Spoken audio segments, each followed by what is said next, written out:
नमस्कार दोस्तों, आप लोगों का स्वागत है ऑनलाइन एकेडमी सुनील सर में। आइए आज पढ़ते हैं समावेशी शिक्षा।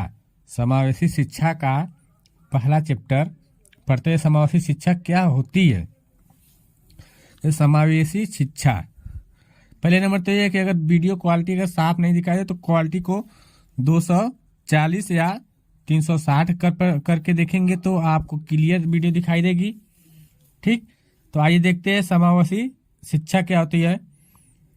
इसमें होता है समावेशी शिक्षा का मतलब ही होता है समान, सभी लोगों को समान शिक्षा दी जाए, या चाहे तो निर्धन व्यक्ति हो, निर्धन बालक हो, या सामान्य बालक हो, या विकलांग बालक हो, या विशिष्ट बालक हो, सबको क्या हो, एक तरीके से शिक्षा दी जाए।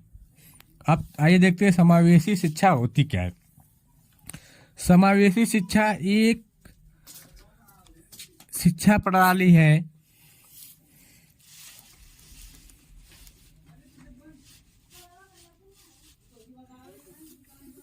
इसके अनुसार प्रत्येक बालक को चाहे वह सामान्य हो या विशिष्ट विकलांग को समान रूप से शिक्षा प्राप्ति के अवसर मिलने चाहिए, बिना किसी भेदभाव के।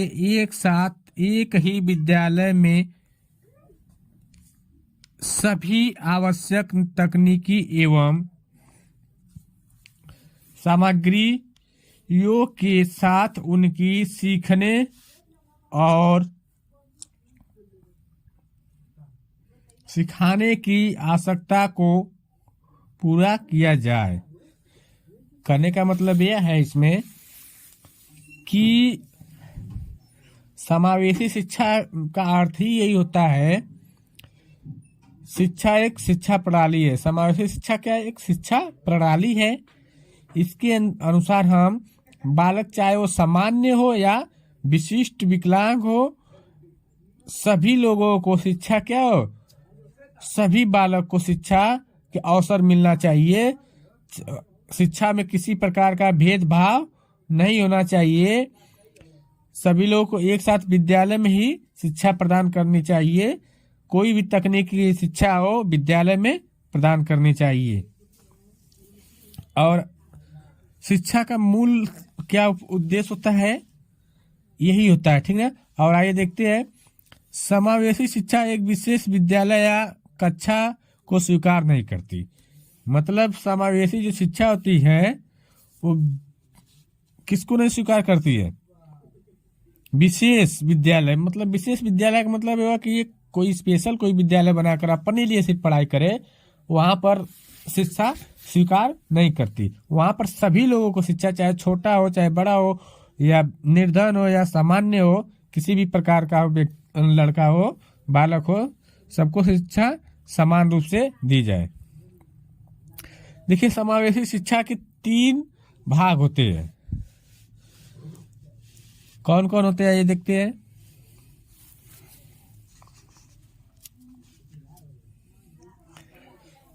पहला होता है फिजिकल डिजेबिलिटी, मतलब शारीरिक या मानसिक विकलांग बालक। ठीक, मतलब शारीरिक रूप से हो या मानसिक रूप से विकलांग हो, उसको हम बोलते हैं फिजिकल डिजेबिलिटी। दूसरा होता है लर्निंग डिजेबिलिटी, अधिगम अशक्तता। अधिगम अशक्तता मतलब ये होता है कि जो बोल नहीं सकता है, बोलने में उसको परेशानी होती है। और तीसरा क्या है, चिल्ड्रन फ्रॉम अनुसूचित जाति, अनुसूचित जनजाति तथा निर्धन और पिछड़ा वर्ग के बच्चे। तो आइए देखते हैं अब यह होता क्या है। आइए देखते हैं समावेशी शिक्षा के उद्देश्य। मतलब समावेशी शिक्षा के कौन कौन से उद्देश्य होते हैं। पहला है, समावेशी शिक्षा का उद्देश्य किसी भी बालक को, चाहे वह शारीरिक रूप से विकलांग हो या मानसिक रूप से कमजोर हो, चाहे वह किसी जाति का हो, उसे विद्यालय से वंचित ना रखा जाए। मतलब कहने का मतलब है कि वो चाहे विकलांग हो या शारीरिक रूप से विकलांग हो या मानसिक विकलांग हो या दृष्टि से विकलांग हो या बोलने में वो असक्षम हो, सभी को शिक्षा क्या होनी चाहिए, एक ही प्रकार से दी जानी चाहिए। वो विद्यालय जाने में से वंचित न किया जाए उसको। ठीक। अब दूसरा विशेषता क्या है इसका, विशिष्ट बच्चों का पता लगाकर उनकी किसी भी प्रकार की असमर्थता का पता लगाकर उसे दूर करना। मतलब विशिष्ट बालक का अगर हम पता लगाएंगे कि कौन सा बालक विशिष्ट बालक में कौन आते हैं, वही लोग आते हैं जो विकलांग होते हैं, असमर्थ होते हैं, पढ़ने में निर्धन होते हैं। ठीक, वही लोग आते हैं, विशिष्ट बालकों में वही आते हैं। ठीक ना। तो उसको हम पता लगाएंगे और उसको उसके असमर्थता को दूर करेंगे। तीसरा है उद्देश्य, बच्चों को आत्मनिर्भर बनाकर समाज की मूल्य धारा से जोड़ना। मतलब बच्चों को हम पढ़ाएंगे, अच्छे तरीके से ज्ञान देंगे, जिससे क्या होगा, बच्चा अपने आत्मनिर्भर बनेगा, अपने खुद पर पैर पर खड़ा होगा और समाज के साथ जुड़ना वह स्टार्ट कर देगा। अब आइए चौथा उद्देश्य क्या है देखते हैं। चौथा है विभिन्न आवश्यकता वाले बालकों की आवश्यकता के अनुकूल शारीरिक और मनोवैज्ञानिक वातावरण का निर्माण करना। मतलब अनेक प्रकार के बालक के अलग अलग आवश्यकता होती है, शारीरिक और मनोवैज्ञानिक वातावरण को निर्माण कराना है। ठीक है, चाहे शारीरिक हो आवश्यकता या मनोवैज्ञानिक आवश्यकता, सबको उसी वातावरण के अनुसार उसका निर्माण कराते हैं। आज ये देखते हैं पांचवा क्या है।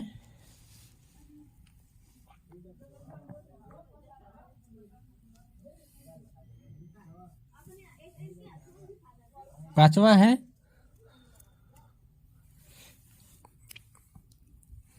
प्रारंभ से ही समर्थी और असमर्थी बालकों को समाज में एक साथ मिलजुल कर रहने के लिए प्रेरित करना, मैत्रीपूर्ण भाव से एक दूसरे के कार्यों में सहयोग करना एवं सामाजिक एकता बनाए रखना ही योगदान करना। ठीक ना।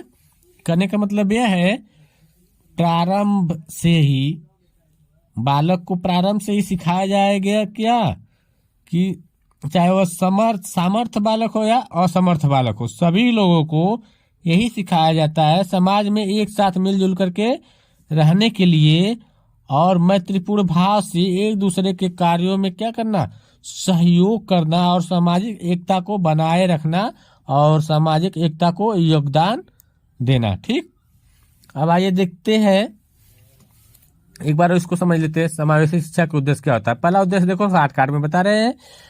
पहले उद्देश्य में क्या होता है, बालक चाहे शारीरिक विकलांग हो या मानसिक विकलांग हो या मानसिक कमजोर हो, ठीक, या उसे देखने में दिक्कत हो, सभी लोगों को विद्यालय जाने जरूरी है, विद्यालय से वंचित न किया जाए। दूसरा है विशिष्ट बालक को पता लगाकर उसकी जो असमर्थता है उसको दूर करना। तीसरा है बालक को ऐसे बनाया जाए कि वो आत्मनिर्भर हो जाए। चौथे में क्या होता है, बालक की विभिन्न आवश्यकताओं के अनुसार उसके वातावरण में, भौतिक वातावरण में ढालने का प्रक्रिया कराना। और पांचवा है सभी बालक चाहे समर्थ बालक हो चाहे असमर्थ बालक हो, सबको मिलजुल कर एक साथ रहना और एक भावपूर्ण तरीके से एक दूसरे के कार्यों में सहयोग करना और सामाजिक योगदान को प्रदान करना है। ठीक। अब आइए अब देखते हैं अगला क्या है। अब है समावेशी शिक्षा के महत्व। समावेशी शिक्षा के महत्व मतलब समावेशी शिक्षा के महत्व क्या होते हैं। अगर हम शिक्षा अगर सभी लोगों को समान रूप से देते हैं तो उसका महत्व कुछ होता होगा ना। देखते हैं पहला महत्व क्या होता है, समावेशी शिक्षा प्रत्येक बच्चे की व्यक्तिगत शक्तियों का विकास करती है। मतलब अगर सभी लोग एक साथ पढ़ेंगे तो प्रत्येक व्यक्ति की शक्ति का विकास होगा। बच्चे का जो व्यक्तिगत विकास होता है, शक्ति होती है, उसमें विकास होगा। ठीक, जैसे अगर हम दो बच्चे पढ़ रहे हैं, एक विशिष्ट बालक है, एक सामान्य है, तो वहां पर बच्चों को ऐसा लगेगा कि दोनों लोग क्या है, एक ही सामान्य है, जिससे दोनों की शक्ति क्या होगी, व्यक्तिगत रूप से अधिक बढ़ेगी। अगर वही बच्चा को अलग रख दिया जाए तो ये बच्चा समझेगा कि हमारा तो दिक्कत है, हमें अलग का पढ़ाया जा रहा है, उसकी मानसिक स्थिति बेकार होने लगेगी, अलग प्रकार का सोचेगा। अब दूसरा क्या है, प्रत्येक प्रकार तथा प्रत्येक श्रेणी के बालकों में आत्मनिर्भरता की भावना का विकास करती है। प्रत्येक प्रकार तथा प्रत्येक श्रेणी के बालकों में आत्मनिर्भरता की भावना का विकास होता है। समावेशी शिक्षा का महत्व यही होता है कि प्रत्येक प्रकार का बालक हो, चाहे प्रत्येक प्रकार के श्रेणी का बालक हो, सभी लोगों को आत्मनिर्भरता की भावना जो होती है उसमें विकास होता है। ठीक, अगला क्या है, देश की खुशहाली और संगठन के लिए समावेशी शिक्षा आवश्यक है। मतलब देश की खुशहाली के लिए और संगठन के लिए, देश की उन्नति के लिए क्या है, समावेशी शिक्षा बहुत आवश्यक है। अब समावेशी शिक्षा किस कौन प्रदान करा सकता है? विद्यालय में समावेशी शिक्षा वही अध्यापक की भूमिका ही होती है। तो आइए देखते हैं इसके बारे में।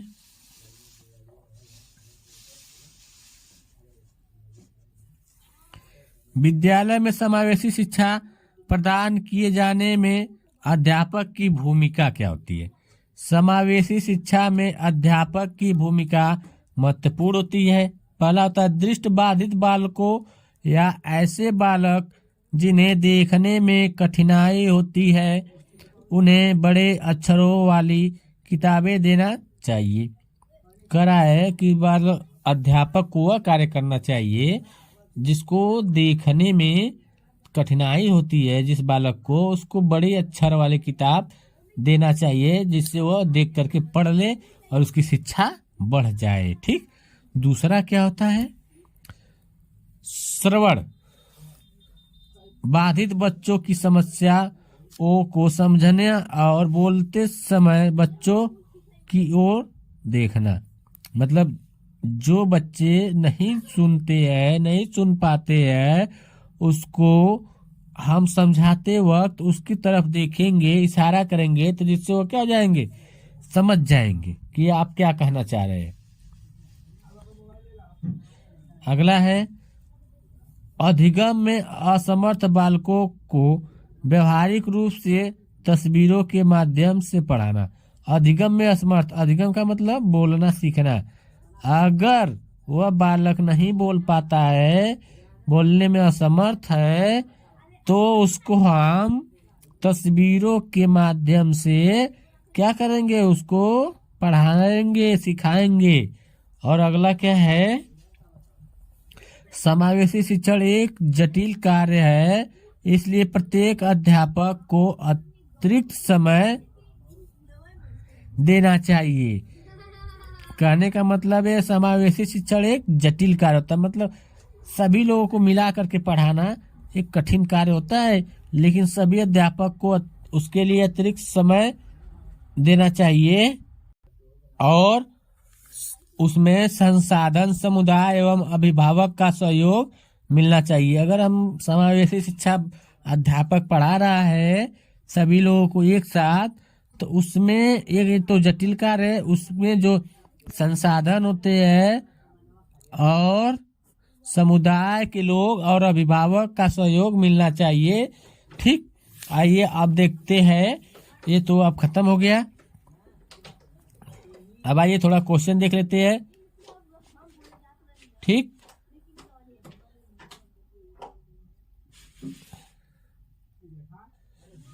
क्वेश्चन क्या कर रहा है, वर्तमान में निःशक्त बालकों की शिक्षा कहा जाता है। निःशक्त बालकों की शिक्षा क्या कहा जाता है? विशेष शिक्षा, समुचित शिक्षा, समावेशी शिक्षा, उपयुक्त, इनमें से कोई नहीं। तो क्या होता है, वर्तमान में जो शिक्षा इस समय चल रही हो वह क्या है? समावेशी शिक्षा है।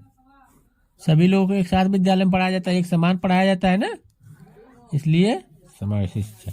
दूसरा क्वेश्चन क्या है बना है, विशिष्ट वर्ग के बालक नहीं होते हैं। कौन लोग विशिष्ट वर्ग के बालक नहीं होते?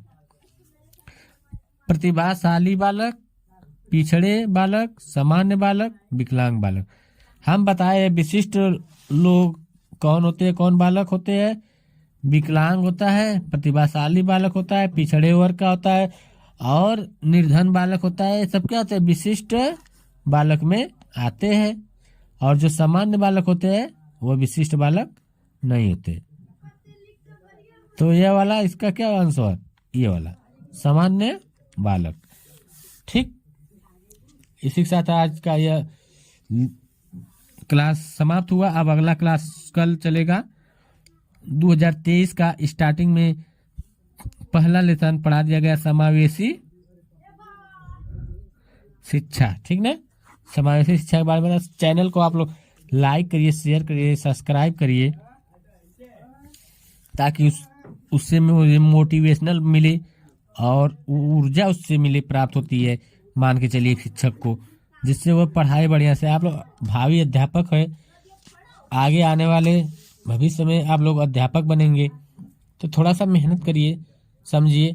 आइए एक बार और समझा देते हैं समावेशी शिक्षा के बारे में क्या क्या होता है। समावेशी शिक्षा होती है जो समान रूप से सभी लोगों को पढ़ाया जाए। ठीक, और समावेशी शिक्षा का प्रकार की होती है, ये 3 प्रकार के होती है। पहला कौन होती है?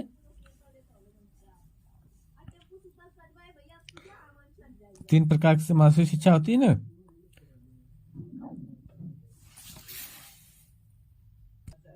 पहला होती है शारीरिक रूप से विकलांगता जो होती है, फिजिकल डिजेबिलिटी। दूसरा होती है लर्निंग डिजेबिलिटी, मतलब अधिगम स्तर की, मतलब जो न बोल पाए। तीसरा होती है निर्धन लोगों में आती है चाइल्ड फॉर्म, जैसे अनुसूचित जात, जनजात, पिछड़ा वर्ग, निर्धन व्यक्ति, ये सब होती है। 3 होती है, इसके 3 भाग होते हैं। ठीक, इसका महत्व तो आप लोग जान ही गए। महत्व होता है देश में बढ़ने के लिए।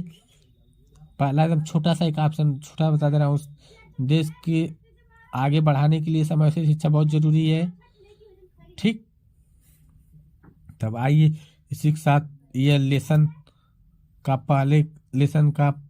पहला क्लास समाप्त होता है। अब अगला क्लास कल अगली वीडियो में प्राप्त होगा। तब तक के लिए धन्यवाद, नमस्कार। आप लोगों का दिन शुभ हो, 2023 अच्छे से गुजरे। ठीक, आप लोगों को नए साल की हार्दिक शुभकामनाएं।